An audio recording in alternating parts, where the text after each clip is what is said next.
उपचुनाव में सियासी वार जारी है। सीएम योगी का धुआंधार प्रचार जारी है।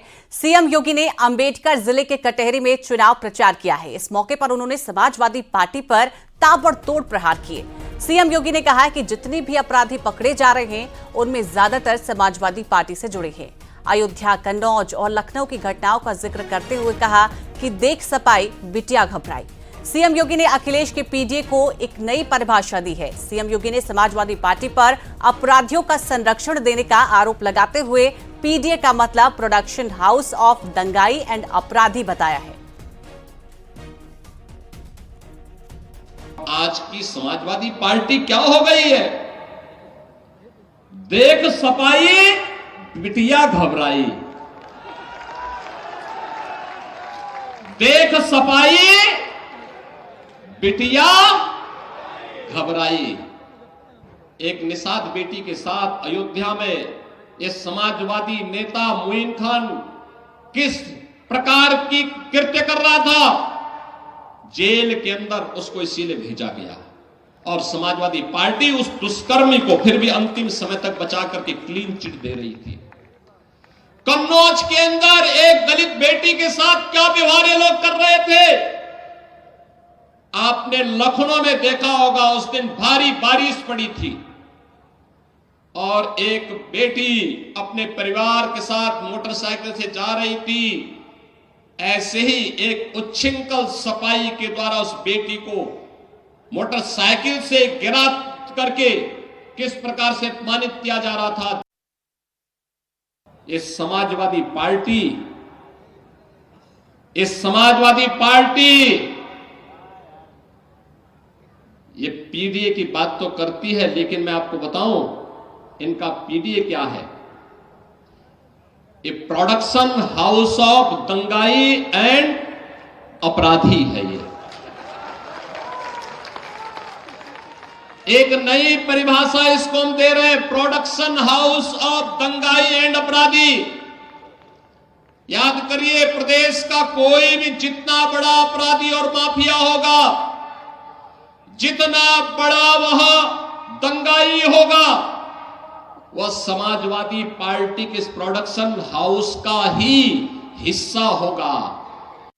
मोदी जी, प्रधानमंत्री मोदी जी के आह्वान पर भारतीय जनता पार्टी के हैट्रिक लगा करके तीसरी बार सरकार बनाने का काम किया है। हरियाणा में मालूम है जनता ने क्या कहा? जनता जनार्दन एक ही बात कहती थी। जब अयोध्या के बारे में उनको जानकारी मिलती थी तो लोग कहते थे कि अयोध्या में 500 वर्षों का इंतजार क्यों करना पड़ा था, क्योंकि बंटे थे और इसीलिए कटे थे। एकजुट होकर के मोदी जी के नेतृत्व में जैसे देश ने लड़ाई लेनी शुरू की, अयोध्या में राम मंदिर के मुद्दे का समाधान भी हो गया। भगवान राम अपने धाम में विराजमान भी हो गए और बहनों और भाइयों, देश की सीमा भी सुरक्षित हो गई। और कांग्रेस अध्यक्ष मल्लिकार्जुन खड़गे ने सीएम योगी पर निशाना साधा है। उन्होंने कहा है कि योगी आदित्यनाथ के मुंह में राम है और बगल में छुरी है। इधर ये भी बात कर रहे हैं, जो एक साधु जी आए हैं, त्यागी क्या योगी, योगी मुख में राम बगल में छुरी, साधु का ड्रेस डालते हैं और वे बोलते हैं कि बटेंगे तो कटेंगे। अरे भाई, कौन बांट रहा है, कौन काट रहा है? अरे बांटने वाले भी आप ही हो, काटने वाले भी आप ही हो और झूठ बोलने वाले आप ही हो।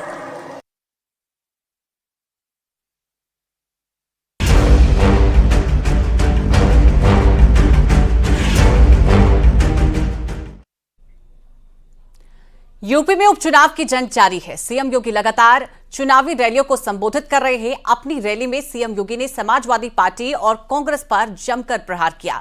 इस दौरान महिला सुरक्षा, कानून व्यवस्था समेत तमाम मुद्दों पर सीएम योगी ने एसपी अध्यक्ष अखिलेश यादव को घेरा है और कहा है कि बबुआ अभी बालिग नहीं है। और वास्तव में वह जिंदगी भर उनके साथ जुड़ जाती है और वह है कि बबुआ अभी बालिग नहीं हुआ है, इसीलिए कभी कभी ऐसा काम कर लेता है जिससे मेलपुरी वासियों के सामने भी संकट खड़ा हो जाता है।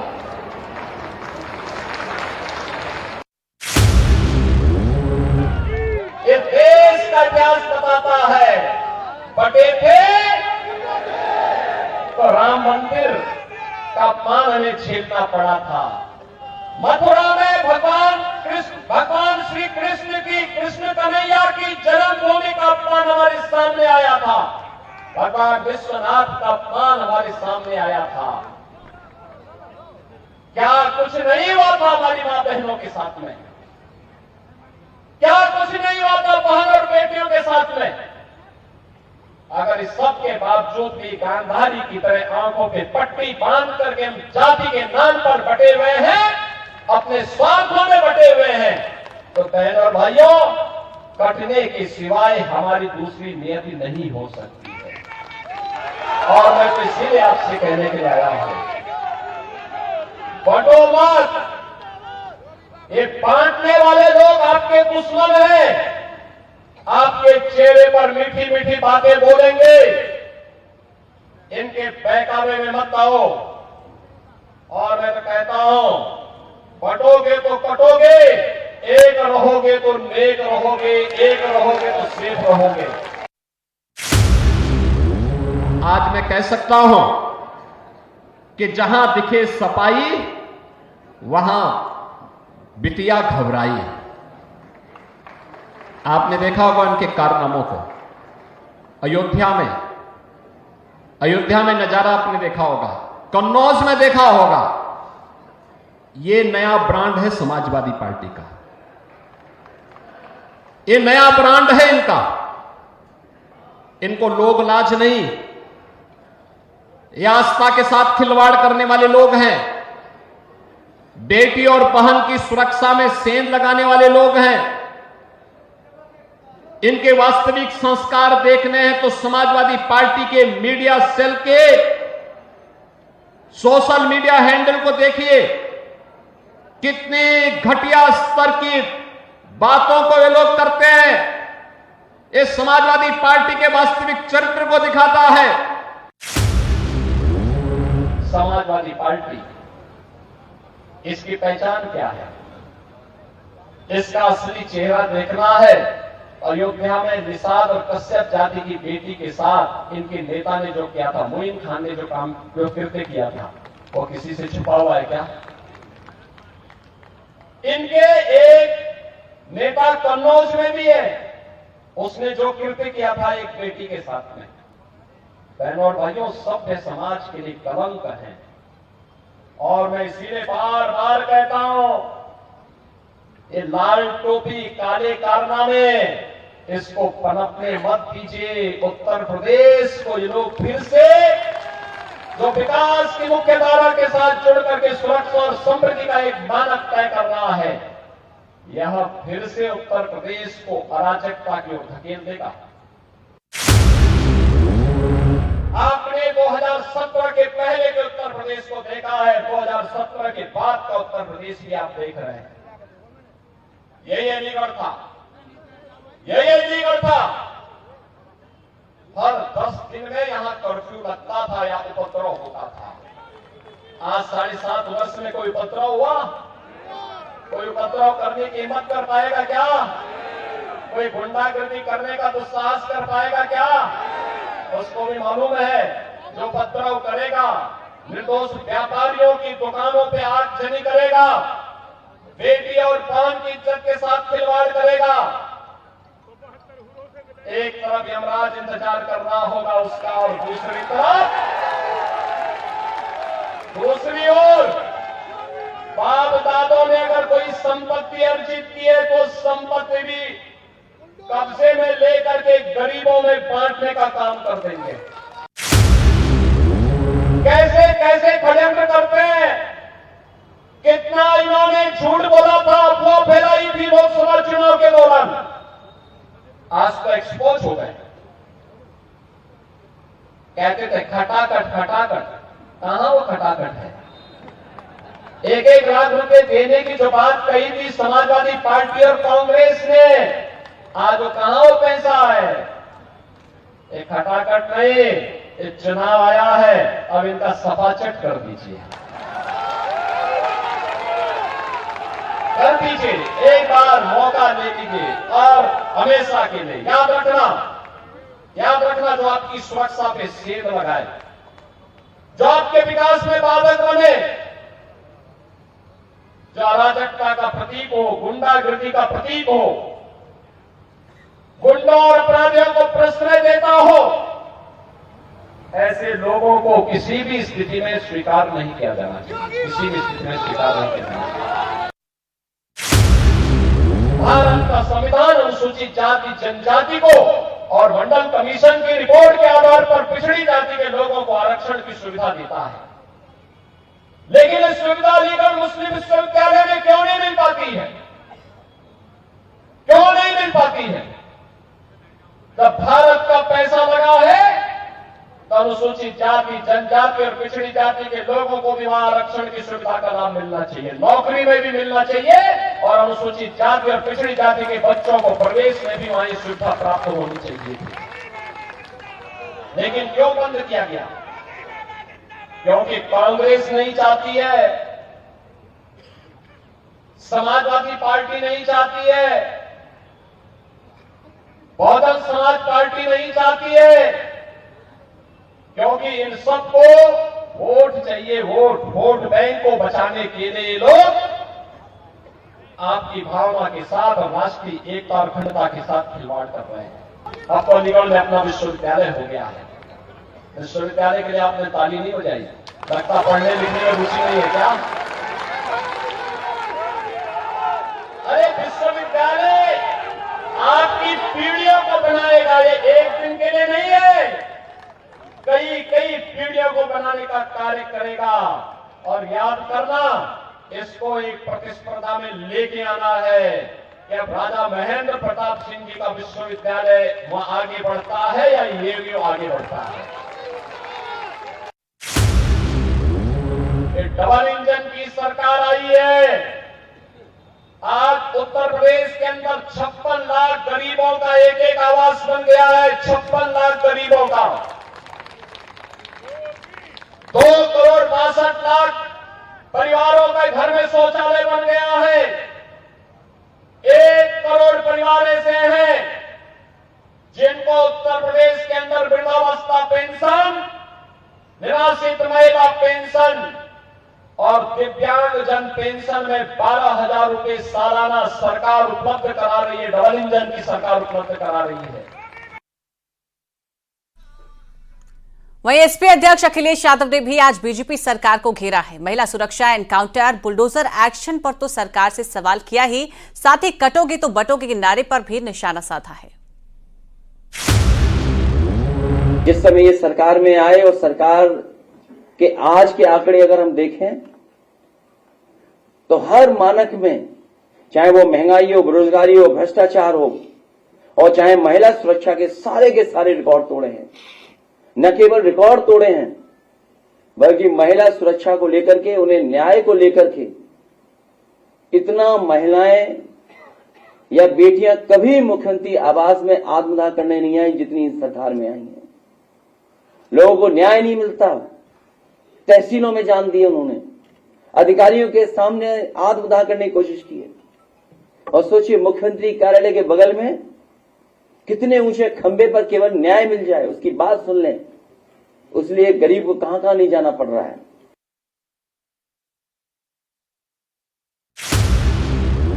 जिन्हें संविधान के हिसाब से चलना चाहिए वो मन विधान के हिसाब से चल रहे हैं।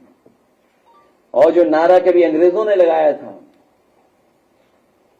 अंग्रेजों के जो विचार थे, अंग्रेज तो भारत छोड़ के चले गए, लेकिन अंग्रेज अपने विचारवंशी लोगों को यहीं पर छोड़ गए। जो विचार अंग्रेजों के थे वही विचार इस सरकार के हैं। दिल्ली और लखनऊ सहयोग से चलने चाहिए, यहां तो विरोध से चल रहे हैं। डबल इंजन उल्टे लगे हैं, या आमने सामने दोनों एक दिशा में नहीं है। जो इनकाउंटर वाले हैं उनका काउंटडाउन शुरू हो गया है। जो इनकाउंटर वाले हैं उनका काउंटडाउन शुरू हो गया है। अब वो सरकार में उतने दिन नहीं रहेंगे जितने वो सरकार में रह चुके हैं। इसी वजह से आप देखते होंगे उनकी भाषा बदल गई है, उनको सोचने समझने का तरीका भी बदल गया है। और सच्चाई तो ये है कि मन की कुटिलता ही वचन की कटुता बनती है। मन की कुटिलता ही वचन की कटुता बनती है। जिन्होंने खुद के ऊपर सच्चे मुकदमे हटवाए हों और दूसरों के ऊपर झूठे मुकदमे लगवाए हों, वो जितना कम बोलेंगे उतना ही उनकी सच्चाई छुपी रहेगी।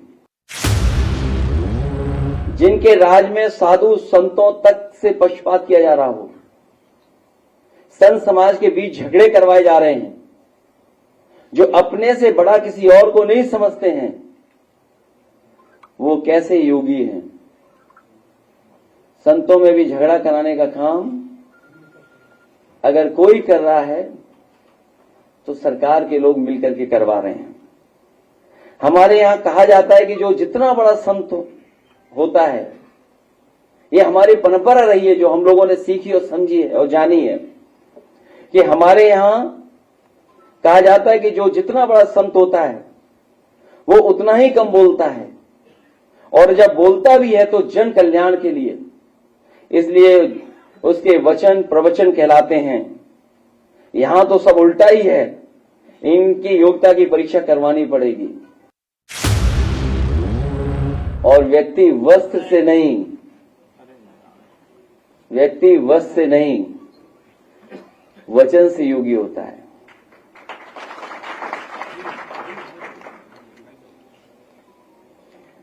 जो लोग हमेशा अमृत काल को याद दिलाते हैं, ये आजादी का नहीं बर्बादी का अमृत काल है। और नकारात्मक लोगों का भी कलयुग में सब उल्टा होता है, ना तो समझो वही हो रहा है। जो कलयुग है उसमें उल्टा होता है और सब उल्टा कर रहे हैं लोग। हमारे यहां ये माना जाता है कि जितना बड़ा ज्ञानी होता है वो उतना ही चुप रहता है, इसलिए हमारे यहां मौनी और मुनि की परंपरा रही है। अभय निवारण करने वाले भय का प्रसारण कर रहे हैं। परोपकारी लोग अत्याचारी का काम कर रहे हैं। जिनका काम सरकार चलाना है वो बुलडोजर चला रहे हैं और विकास का प्रतीक विनाश का प्रतीक बन गया है। और अभी अभी सुना होगा हमने और आपने कि किसी भी सरकार को इस तरीके से सुप्रीम कोर्ट ने नहीं कहा होगा जिस तरीके से इस सरकार को कहा है। और सुप्रीम कोर्ट ने जो कहा, ये पहली बार ऐसा हुआ है कि देश में पहली बार सुप्रीम कोर्ट ने बुलडोजर एक्शन के खिलाफ उत्तर प्रदेश सरकार पर 25 लाख का भारी भरकम जुर्माना लगाया है।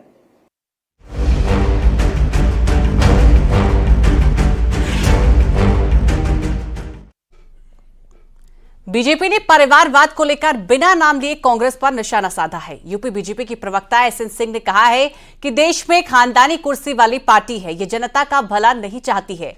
उन्होंने आरोप लगाया है कि वो कुर्सी के लिए वो लोगों का बंटवारा करने में जुटी है, इसलिए एक रहोगे तो सेफ रहोगे, बटोगे तो कटोगे।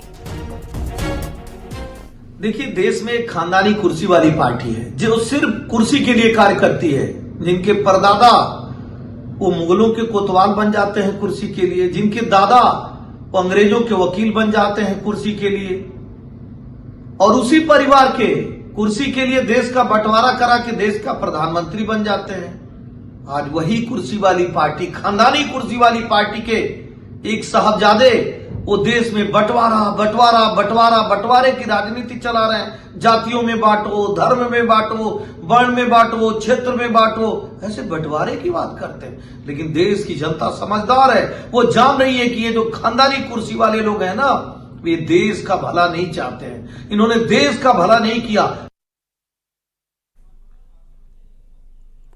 और अगली खबर कानपुर से है, जहां बीजेपी विधायक महेश त्रिवेदी का बड़ा बयान सामने आया है। बीजेपी विधायक ने कहा है कि हम ये तो नहीं कर सकते हैं कि हर मुसलमान व आतंकवादी है, लेकिन आतंकवाद ही मुसलमान है। महेश त्रिवेदी ने कहा है कि हिंदुओं को बांटा और काटा जा रहा है, इसलिए अब न बंटने की जरूरत है, ना ही कटने की। स्वतंत्र हुआ था तो हिंदू और मुसलमान दोनों ने देश के लिए आहुतियां दी थी। उसके बाद उन लोगों ने अपना पाकिस्तान ले लिया। अब क्या कारण है कि हम ये तो नहीं कह सकते कि हर मुसलमान आतंकवादी है, लेकिन ये निश्चित कह सकते हैं कि आतंकवाद ही मुसलमान है।